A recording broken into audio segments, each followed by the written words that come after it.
मुख्यमंत्री चौधरी ओम प्रकाश चौटाला जी और हमारे युवा नेता हरियाणा की जो भावी आशा और उम्मीद के साथी हैं आदरणीय चौधरी अभय सिंह चौटाला जी जिंदाबाद जिंदाबाद। जय हिंद जय भारत। आप सबको राम राम और आप सब यहाँ पधारे बहुत बहुत मेहरबानी। नमस्कार जय हिंद। आज पूर्व विधायक श्री राधेश्याम शर्मा जी ने कांग्रेस पार्टी को छोड़कर इंडियन नेशनल लोकल पार्टी में अपने हजारों साथियों के साथ पार्टी ज्वाइन की, जिनमें सैकड़ों ऐसे लोग थे जो अपने अपने गांव में बड़ा प्रभाव रखते हैं, अपनी अपनी जाति में प्रभाव रखते हैं। उन सब साथियों ने शर्मा जी के साथ मिलकर के आज इंडियन नेशनल लोकदल पार्टी में अपनी आस्था व्यक्त करी है, चौधरी देवीलाल जी की नीतियों में अपना विश्वास व्यक्त किया और मुझे पूरा भरोसा है कि आने वाले समय में जिस तरह से आज लोग भाजपा से कांग्रेस से दुखी हैं, लोगों ने कांग्रेस पे विश्वास किया था और इसलिए विश्वास किया था कि भाजपा को सत्ता से बाहर करें, लेकिन कांग्रेस के नेताओं ने भाजपा के साथ मिलकर के कहीं तीसरी दफा की सरकार भाजपा की बनाने का काम किया। ये बात बच्चे बच्चे की जबान पे है। आज प्रेस के लोग भी इस बात को अच्छी तरह से वाकफ हैं कि तीसरी बार की सरकार भाजपा की कैसे बने। इसलिए लोगों ने एक फैसला कर लिया कि हमने कांग्रेस पे बहुत बार विश्वास किया, अब हम कांग्रेस पे विश्वास भरोसा करने के बजाय फिर से इंडियन नेशनल लोकदल पार्टी के साथ जाएंगे और चौधरी देवीलाल जी की नीतियों की अपनी सरकार बनाएंगे। जिस तरह से हरियाणा में भाजपा में चल रहे हैं बयानबाजी, खास करके दक्षिणी हरियाणा की बात करें तो उसका इनेलो को कितना फायदा होने की उम्मीद है कि इनेलो का संगठन बयान दे रहे हैं ना आपस में, इसके पीछे एक राजनीति है। जो लोग इनको छोड़ करके जा रहे हैं उनको रोकने का तरीका है ये। राविंदर जी तो अपना ही गुट बनाना चाहते हैं, दिखाना चाहते हैं कि मेरे पास मेरे लोगों की ताकत है। अभय सिंह जैसे लोग अपनी ताकत बना करके रखना चाहते हैं। इन लोगों का काम में विश्वास नहीं है, इनका केवल अपनी पहचान के लिए ये लड़ाई लड़ रहे हैं।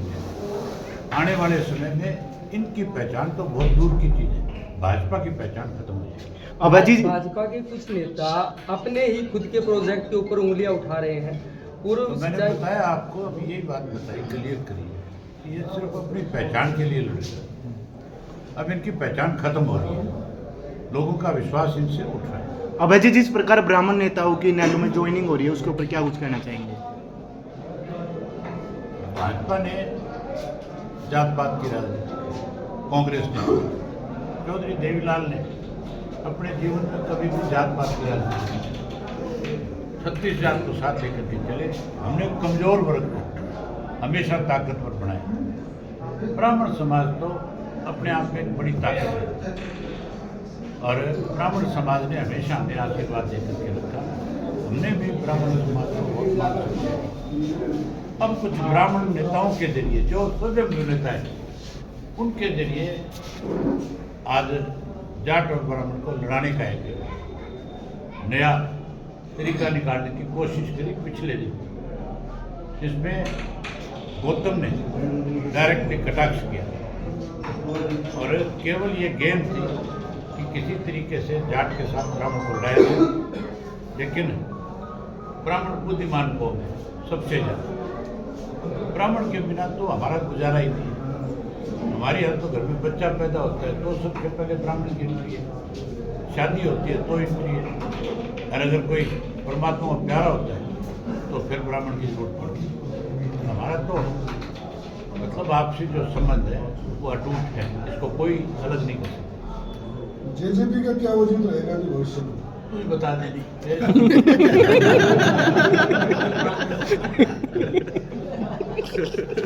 आपको ज्यादा पता है। आपके इसी व्यवहार को लेकर विपक्षों को मौका मिलता है।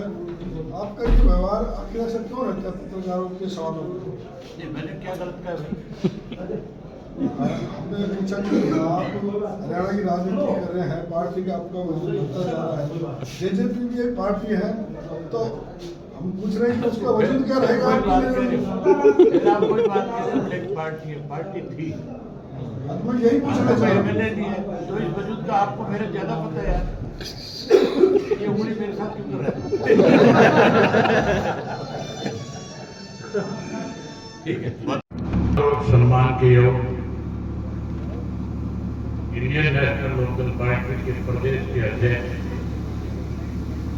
पूर्व में रहे मंत्री चौधरी रामपाल माजरा जी, पूर्व में रहे मंत्री डॉक्टर वासुदेव शर्मा जी, आज के इस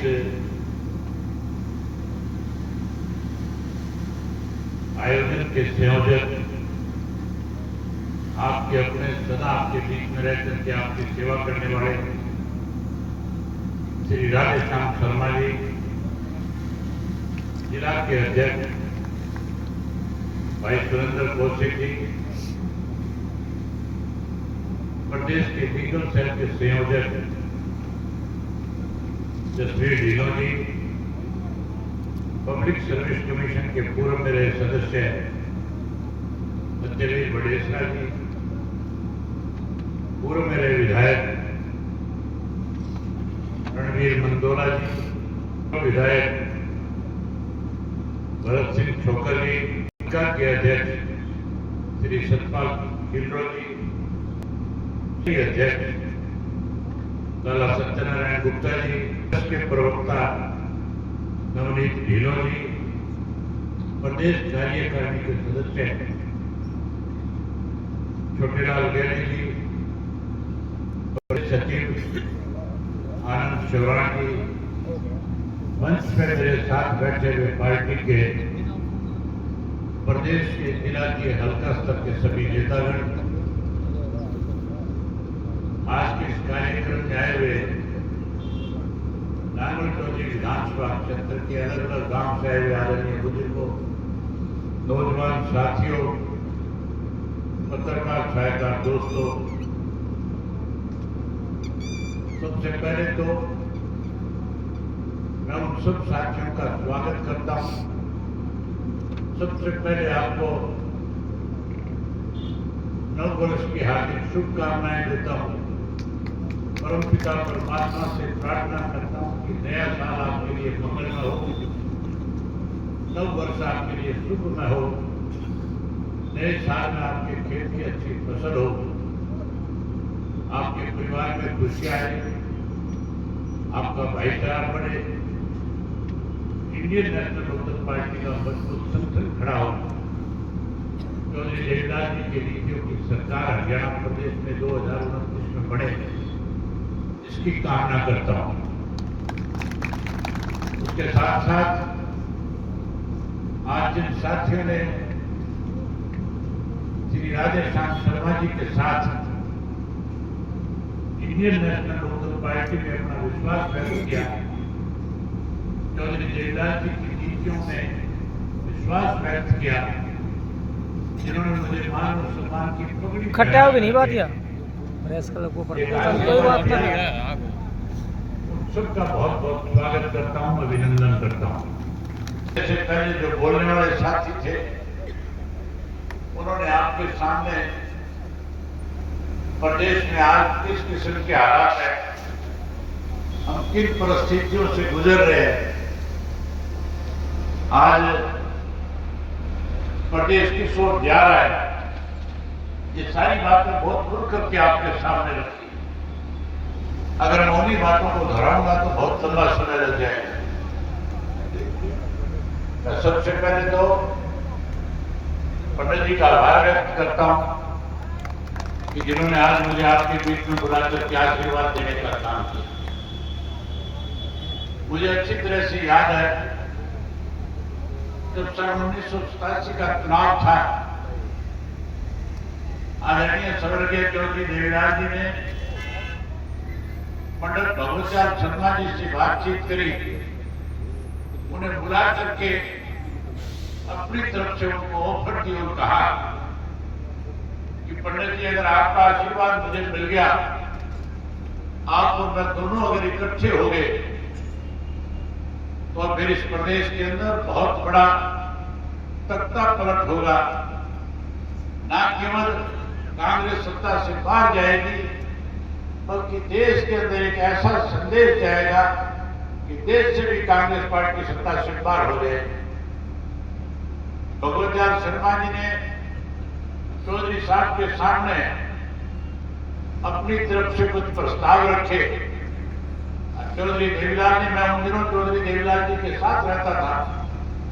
चौधरी देवीलाल जी ने जो प्रस्ताव उनके सामने रखे, जिन जिन विधानसभाओं पे उन्होंने उंगली टेक करके कहा कि यहाँ पे मुझे मेरे समर्थकों को टिकट चाहिए, चौधरी देवीलाल ने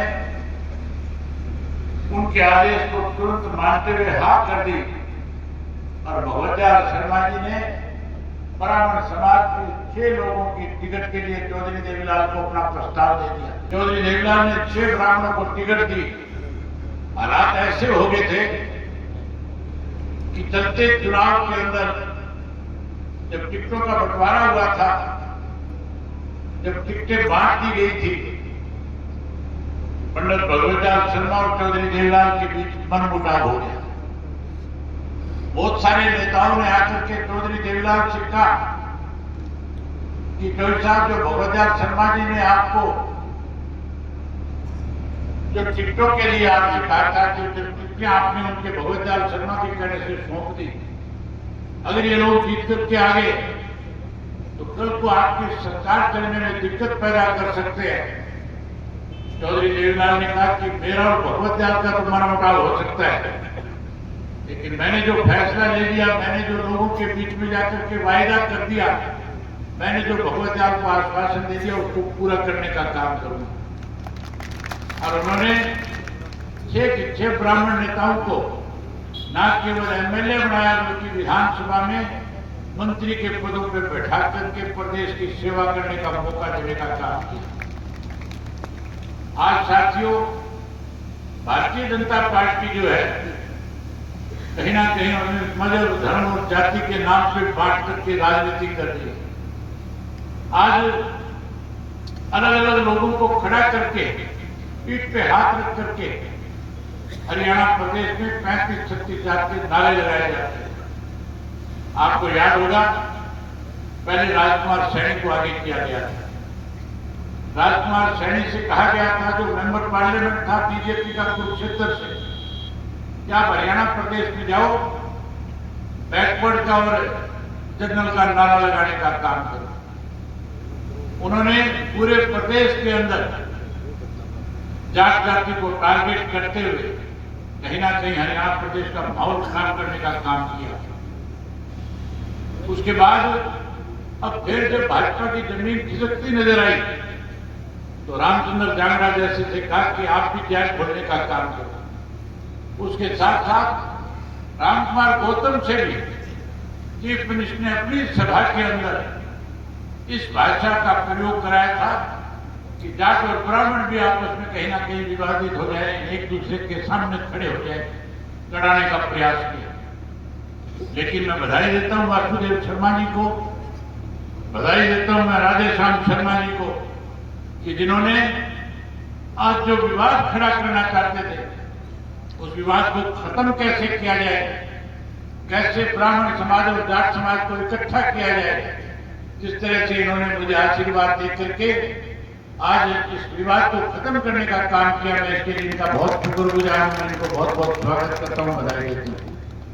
साथियों, में जात पात, मजहब और धर्म से उठ करके हरियाणा प्रदेश को आगे लेकर के जाना। आज हालात इस किस्म के हैं कि लोग भारतीय जनता पार्टी से बहुत दुखी है, परेशान है। आज व्यापारी दुखी है, कर्मचारी दुखी है, किसान दुखी है, मजदूर दुखी है। आज स्कूल और कॉलेज में पढ़ने वाले बच्चे भी कहीं ना कहीं सरकार से परेशान है। कानून व्यवस्था नाम की चीज नहीं है। आज पता नहीं किस कारोबारी को कौन कहां से टेलीफोन करके कितनी फिरौती मांग ले, आज कौन किसका कत्ल कर दे, कौन किसका अपहरण कर ले, कौन किसका बलात्कार कर ले। सत्ता में बैठे लोग ऐसे लोगों को जेल की सलाखों के पीछे भेजने की बजाय कहीं संरक्षण देने का काम करते हैं। आज इसीलिए हरियाणा प्रदेश का हर व्यक्ति डरा हुआ है, भयभीत है, इस सरकार को बदलना चाहता है। भारतीय जनता पार्टी से लोग तो दुखी सन 2019 में भी थे। 2019 में बीजेपी को सत्ता से पार करना चाहते थे। भाजपा ने नारा दिया था और कहा था हम विधेयक तक पार करेंगे, लेकिन जेजेपी के लोगों ने चौधरी देवीलाल की नीतियों को आगे बढ़ाने की बात कह करके कहा था कि हम इस बीजेपी को जमुना पार करेंगे। लोगों ने उन पर विश्वास किया, भरोसा किया। जहां भाजपा को सत्ता से बाहर कर दिया था, 90 में से केवल 40 सीट पे भाजपा जीत पाई थी। 50 सीटों के ऊपर विपक्ष के लोग जीत करके आए थे, उनमें मैं भी एक था। हम सबका फर्ज तो ये बनता था कि इकट्ठे होकर के भारतीय जनता पार्टी को सत्ता से बाहर करके लोगों की मनचाही सरकार बनानी चाहिए। लेकिन 10 ऐसे जीत करके आए थे जो केवल स्वार्थी थे, जो प्रदेश को लूटना चाहते थे, जो झूठ बोल करके वोट लेकर के आए थे, जो बीजेपी को सत्ता से दूर रखने की बात करते थे। सबसे पहले जाकर के भाजपा को समर्थन देकर के शामिल होकर के मंत्री पद लेकर के 4.5 वर्ष तक इस प्रदेश को लूटने में लगे रहे। लोग परेशान हो गए थे। लोगों ने फिर फैसला कर लिया था कि बीजेपी को सत्ता से दूर करेंगे, पार करेंगे। तो झूठ और लूट पार्टी की तो दुकान बंद कर दी, उसका तो राजनीतिक तौर पर सफाया कर दिया। लेकिन अब की बार इस कांग्रेस पार्टी के लोगों ने, जिन पे कांग्रेस ने विश्वास किया, पूरी कांग्रेसियों ने इस भारतीय जनता पार्टी की तीसरी बार सरकार बनाने का काम किया। साथियों, बच्चा हरियाणा प्रदेश का आज इस बात को जानता है कि बीजेपी की तीसरी बार की सरकार केवल और केवल भूपेंद्र सिंह हुड्डा और उसके बेटे की वजह से बनी है। आपके इलाके में भी आम लोग जो बैठ करके बात करते हैं, चाहे वो कहीं हॉस्पिटल में बैठे हो, चाहे बस अड्डे पे खड़े हो, चाहे रेलवे स्टेशन पे हो, चाहे कहीं पंचायती तौर पे बैठ करके आपस में अपनी गप्पे मारते हो, चाहे कोई ताश खेल रहे हो, जहां कहीं भी राजनीतिक बात आती है, जब भी चर्चा चलती है कि भाजपा तीसरी बार कैसे सत्ता में आ गई, तो हर व्यक्ति की जुबान से एक ही बात निकलती है कि हम तो कांग्रेस को सत्ता में लाना चाहते थे, लेकिन इन कांग्रेस में बाबू बेटा पे जो भरोसा और विश्वास किया, इन्होंने कहीं ना कहीं टिकटों के बंटवारे में और उसके बाद चलते चुनाव के अंदर अपने चाहते लोगों को खड़ा करके कांग्रेस को हरा करके भाजपा को तीसरी बार सत्ता सौंपने का काम किया है। ये बात आपके इलाके में चलती है कि नहीं चलती है? क्या कहते हैं लोग आपके यहाँ पे? जो प्रेस के लोग सुनना चाहते हैं कि भाजपा की तीसरी बार की सरकार किसने बनाई, कौन जिम्मेवार है? एक बार बोल के बताओ आप। कांग्रेस ने बनाई। कांग्रेस में कौन जिम्मेवार है इसका? बाप बेटा जिम्मेवार है। अब लोग उठ चुके हैं। अब लोगों ने एक फैसला कर लिया कि हमने कांग्रेस को भी देख लिया, भाजपा को भी देख लिया। अब हम एक सिंह से फिर से चौधरी देवीलाल जी की नीतियों की सरकार बनाना चाहते हैं। लोग इंडियन नेशनल लोकदल पार्टी के साथ जुड़ना चाहते हैं। मैं पार्टी के जो पदाधिकारी मेरे साथ मंच पे बैठे, इनसे आग्रह करूंगा और कहूंगा कि आजकल खाली समय कोई काम क्षेत्र में नहीं है। हर व्यक्ति आपको गांव में मिल जाएगा, शहर और कस्बे में मिल जाएगा। अगर आप लोग रोजाना एक गांव में जाओ और जाकर के गांव के लोगों से बैठ करके बात करो और उन्हें खुल करके बताओ कि कैसे भारतीय जनता पार्टी इस प्रदेश को लूटने में लगी हुई है। मेरे से पहले माजरा साहब बता रहे थे, आज कोई भाजपा का नेता ऐसा नहीं है, चाहे वो एमएलए, चाहे एमपी है, चाहे मंत्री है, चाहे मुख्यमंत्री है, सारे के सारे कॉलोनियां काटने में लगे हुए हैं। ये कॉलोनियों का रीति रिवाज भाजपा की वजह से शुरू नहीं हुआ। इससे पहले कांग्रेस के लोगों ने भी सत्ता में रह करके इस प्रदेश को लूटने का काम किया। दूर जाने की जरूरत नहीं, आपके साथ करता हुआ महेंद्रगढ़ है, यहां से रावधान सिंह एमएलए हुआ करता था, मंत्री बना रखा था। रावधान सिंह ने न केवल कॉलोनियां काटने का काम किया, बल्कि हरियाणा प्रदेश के साउथ हरियाणा को लूटने का काम किया था। लूटा था कि नहीं लूटा था? आज फिर कॉलोनियां कट रही है कि नहीं कट रही है? आज तो बीजेपी की ऐसी हालत है कि भाजपा वाले आपस में लड़ रहे हैं। दूर जाने की जरूरत नहीं। आपके यहां से जो एमएलए अभय सिंह था, अभय सिंह के ऊपर राव इंद्रजीत आरोप लगा रहा था और कह रहा था कि इसने कहीं जमीनें एक्वायर करवाने में पैसे खाने का काम किया है। अभय सिंह कह रहे हैं कि इसने राव इंद्रजीत सिंह ने मेडिकल कॉलेज जो आपका एम्स बनवाया उस एम्स की जमीन एक्वायर करने में पैसा खाने का काम किया है। आज एक दूसरे पे आरोप लगा रहे हैं, एक दूसरे को नीचा दिखाने का प्रयास हो रहा है। ये साथियों आपस में लड़ करके भी कहीं ना कहीं आप लोगों के साथ बेईमानी करने का काम कर रहे हैं। ऐसे लोगों से सचेत हो जाओ और इंडियन नेशनल लोकदल पार्टी को फिर से मजबूत करो ताकि हरियाणा प्रदेश में चौधरी देवीलाल की नीतियों की सरकार बने। इस दिन चौधरी देवीलाल जी की नीतियों की सरकार आप बना लोगे, मैं आपसे भरी सभा में वायदा करके जा रहा हूं। हम सबसे पहले 3 काम करेंगे, 3 कामों को आगे बढ़ाने का काम करेंगे। हम सबसे पहले हरियाणा प्रदेश में आज जो बेरोजगारी चरम सीमा पे है, आज हरियाणा प्रदेश का बच्चा रोजगार के लिए कहीं ना कहीं विदेश भाग रहा है। हम उस नौजवान को इस बात का आश्वासन देते हैं कि सरकार बनने के बाद हर घर से पढ़े लिखे नौजवान को नौकरी देकर के रोजगार देकर उसका मान सम्मान करने का काम करेंगे। वहीं उसके साथ साथ आज जो भ्रष्टाचार चरम सीमा पे है, चौधरी देवीलाल का नारा था, आपको याद होगा, बिजली पानी का प्रबंध हो, भ्रष्टाचार बंद हो, भ्रष्टाचार को जड़मूल से समाप्त करने का काम करेंगे।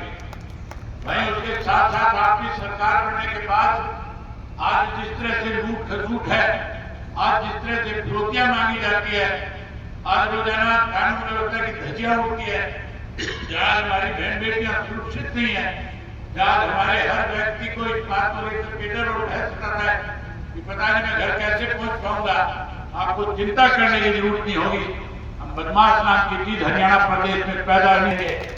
जो आज हरियाणा प्रदेश में इस किस्म के लोग जिनको सरकारी संरक्षण देने वालों को जेल की सलाखों के पीछे भेजेंगे और हरियाणा प्रदेश से बदमाश को कहीं ना कहीं बाहर करने का काम करेंगे। हरियाणा प्रदेश में अमन का राज बनाएंगे और चौधरी देवीलाल की नीतियों को आगे बढ़ाएंगे और चौधरी देवीलाल के द्वारा दी गई मान सम्मान की पेंशन को 2 गुना करके बुजुर्गों का मान सम्मान बढ़ाने का काम करेंगे। मैं एक बार फिर राधेश्याम शर्मा जी का और आप सबका इस बात के लिए आभार व्यक्त करता हूं कि आज आपने इंडियन नेशनल लोकदल पार्टी को बड़ी ताकत देने का काम किया। इसके लिए आपका बहुत बहुत आभार, बहुत बहुत धन्यवाद। आपने मेरी बात सुनी, आप सबका बहुत धन्यवाद। जय हिंद, जय हरियाणा। चौधरी अभय सिंह चौटाला जी मंच पे विराजमान पूर्व में रहे मंत्री वासुदेव शर्मा जी, बहुत ही सम्मान के पूर्व विधायक भरत सिंह चौकर जी, रणवीर मंडोला जी और आज के इस प्रोग्राम के कार्यक्रम के संयोजक राधेश्याम शर्मा जी और यहाँ के जिला के प्रधान सुरेंद्र कौशिक जी और पार्टी के बहुत ही समर्पित कार्यकर्ता मित्रों और नागल चौधरी की सरदारी, तमाम सरदारी के बीच में सर्वप्रथम तो मैं राधेश्याम शर्मा जी का इंडियन नेशनल लोकदल पार्टी में बहुत बहुत स्वागत करता हूं और आपका अभिनंदन करता हूं। मैं राधेश्याम शर्मा जी आज आपके सामने राजनीति में रास्ते थे, आपने फूलों भरा रास्ता नहीं चुना, आपने कांटों भरा रास्ता चुना है और उसके लिए बहुत बहुत बधाई आपको देता हूं और बहुत मुबारकबाद देता हूं। साथियों, आप सब जानते हैं कि भारतीय जनता पार्टी ने सब वर्ग के लोगों को ठगने का काम किया है, प्रदेश की जनता को ठगा है, हरियाणा प्रदेश के देश के किसान से ठगी की है। कहा था कि किसानों चिंता ना करो, तुम्हारी आमदनी दोगुनी कर देंगे। आमदनी दोगुनी करनी तो बहुत दूर की बात, 3 काले कानून थोप दिए थे। इस प्रदेश के देश के किसानों की जमीन हड़पना चाहते थे और इसी प्रकार से जब 750 किसानों ने अपनी जान की आहुति दे दी और देश की राजधानी के चारों तरफ डेरा डाल दिया, तब जाके वो कानून वापिस हुए थे। और देश के अंदर जिस प्रकार के हालात बनाए और हरियाणा प्रदेश की भारतीय जनता पार्टी की सरकार ने आज वो रक्षक भक्षक बन गए हैं, बाल खेत को खाती है। आज हरियाणा प्रदेश के स्कूलों में मास्टर नहीं है, आज हरियाणा प्रदेश के अस्पतालों में डॉक्टर नहीं है, आज जल घरों में जल नहीं, बिजली घरों में बिजली नहीं। आप उठा करके देखोगे दर्जनों घोटाले हुए हैं। कहीं पे तालाब खुदाई का घोटाला है, कहीं पे शराब का घोटाला है, कहीं सफाई घोटाला है, कहीं रजिस्ट्री घोटाला है, कहीं पे पेपर लीक घोटाला है। आज हरियाणा प्रदेश की सरकार ने किस प्रकार हमारे किसानों की जीरी धान हमारे इलाके की लूटने का काम किया।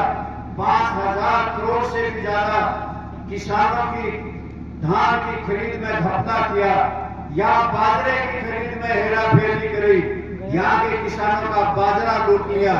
साथ में विशेष तौर से आपसे कहना चाहता हूँ कि गरीबों के लिए चौधरी देवीलाल ने एक स्कीम चलाई थी। उस स्कीम का नाम था काम के बदले की अनाज योजना। उसको बदल के कांग्रेस पार्टी ने नरेगा कर दिया, और फिर कांग्रेस पार्टी ने उसको बदल के मनरेगा कर दिया। अब भारतीय जनता पार्टी ने उसको और बदल दिया। पहले रोजगार नहीं मिलते थे, आज हरियाणा प्रदेश में बेरोजगारी चरम सीमा पे है। और जब ये स्कीम लागू हो जाएगी, जिसमें हिस्सा केंद्र सरकार का होता था, नरेगा में 10% हिस्सा राज्य सरकार का होता था, उसको बदल करके 60% केंद्र का और 40% राज्य सरकार को देना पड़ेगा। हरियाणा प्रदेश की सरकार पहले ही कर्जे के बोझ में है, और कर्जे के बोझ में सरकार कहां से 40% देगी। और 40% का हिस्सा की शर्त ही नहीं लगाई, बल्कि ये लगा दिया कि 125 दिन में से अगर सरकार रोजगार नहीं दे सकेगी तो बाकी के दिनों का भत्ता भी प्रांत की सरकार को देना पड़ेगा। और प्रांत की सरकार पहले कर्जे के बोझ में है, वो कहां से दे पाएगी। यानी कि इस स्कीम को बंद करने के लिए चुनी हुई पंचायतों को अधिकार न दे करके, बल्कि ग्राम सभा में 40% का कोरम कर दिया कि ग्राम सभाएं जिस प्रस्ताव को पास करेंगी वही काम बढ़ेगा। यानी कि काम के बदले की अनाज योजना को जो चौधरी देवीलाल ने चलाई थी, उसे बंद करने का काम किया। जहां भारतीय जनता पार्टी ने इस प्रदेश के अंदर वैध और अवैध कॉलोनियां काटी, वहां के मंत्री, भारतीय जनता पार्टी के विधायक, उनके एक्स एमएलए, उनके पूर्व विधायक और उनके कार्यकर्ता हरियाणा प्रदेश के अंदर शहरों में चाहे वैध कॉलोनी है चाहे अवैध कॉलोनी है, काटने में लगे हुए हैं। प्रदेश को लूटने में दीनदयाल उपाध्याय है, अफोर्डेबल हाउसिंग सोसाइटी के नाम पर लाइसेंस दिए जाते हैं और उसका रेट 60,000 रुपए प्रति गज के हिसाब से निकाला जाता है। किस प्रकार से हरियाणा प्रदेश के गरीबों को उसमें मकान मिलेंगे, ये समझ में नहीं आता। और कांग्रेस पार्टी को आपने देख लिया, कांग्रेस पार्टी आपस में लड़ रही है। और किस प्रकार से पहले तो कहते थे हम संविधान बचाएंगे, संविधान की किताब लेके हाथ में राहुल गांधी जी कहते थे, वो भूल गए थे कि इस देश के संविधान को अपने पांव के नीचे अगर किसी ने रौंदा तो कांग्रेस पार्टी ने इस देश में इमरजेंसी लगाई थी। किस प्रकार से चौधरी देवीलाल, चौधरी चरण सिंह, अटल बिहारी वाजपेयी, लाल कृष्ण आडवाणी, चौधरी चरण सिंह जैसे नेताओं को 1,60,000 लोगों को जेलों में बंद इमरजेंसी में कर दिया था। जबरी नसबंदी की थी। कांग्रेस पार्टी के लोग भूल गए थे कि तुमने न्यायपालिका का गला घोट दिया था, तुमने चुनी सरकारों को गिरा दिया था। फिर कहने लगे कि वोट चोरी, और कहने लगे वोट चोर, भारतीय जनता पार्टी को कहने लगे। आप याद करो, तुमने चुनी सरकारें गिराई थी, तुमने चुनी सरकारों को चुराया था। 1982 में चौधरी देवीलाल बहुमत लेकर के आए, उस भोले शंकर की सरकार को नहीं बनने दिया था और उसकी जगह भजनलाल जी को शपथ दिला दी गई थी। ये भूल जाते हैं, अब कहते हैं नरेगा बचाओ। अब ये नरेगा बचाने की बात नहीं है, ये बात केवल ये है कि ये कांग्रेस पार्टी बचाओ और एक परिवार को ही बचाओ। आपने दोनों दलों को देख लिया, भारतीय जनता पार्टी देखी, कांग्रेस पार्टी देखी, अब तो आप सबके सामने हरियाणा प्रदेश में एक ही हवा है। अगर हरियाणा प्रदेश की राजनीति में अगर कोई व्यक्ति दमदार आवाज बुलंद कर सकता है, जो जुझारू है और जो वो लाल लपेट नहीं रखता, तो उसका नाम चौधरी अभय सिंह चौटाला है। आओ मित्रों, सारे मिलकर के हम जात पात की दुर्भावना से ऊपर उठ करके सारे इनके हाथ मजबूत करने का काम करें और हरियाणा प्रदेश का मुख्यमंत्री चौधरी अभय सिंह चौटाला जी को बनाने का काम करें। साथियों, मैं पुनः राधेश्याम शर्मा जी का स्वागत करते हुए आपको बताना चाहता हूं कि हरियाणा प्रदेश में अनेकों बड़े बड़े नेता, चाहे भरत सिंह छोकर जी हो, चाहे वासुदेव शर्मा जी हो, चाहे पूर्व वित्त मंत्री प्रोफेसर संपत सिंह जी हो, आपकी पार्टी में शामिल हुए हैं। और 2026 में आप देखोगे कि हरियाणा प्रदेश के बहुत बड़े बड़े दिग्गज, हरियाणा प्रदेश की जनता जिन पे विश्वास करती है, वो आपकी पार्टी में शामिल होंगे और आने वाले इलेक्शन में इन दोनों दलों को, भारतीय जनता पार्टी और कांग्रेस पार्टी को धूल चटाने का काम करेंगे और अभय सिंह चौटाला को हरियाणा का मुख्यमंत्री बनाने का काम करेंगे। धन्यवाद।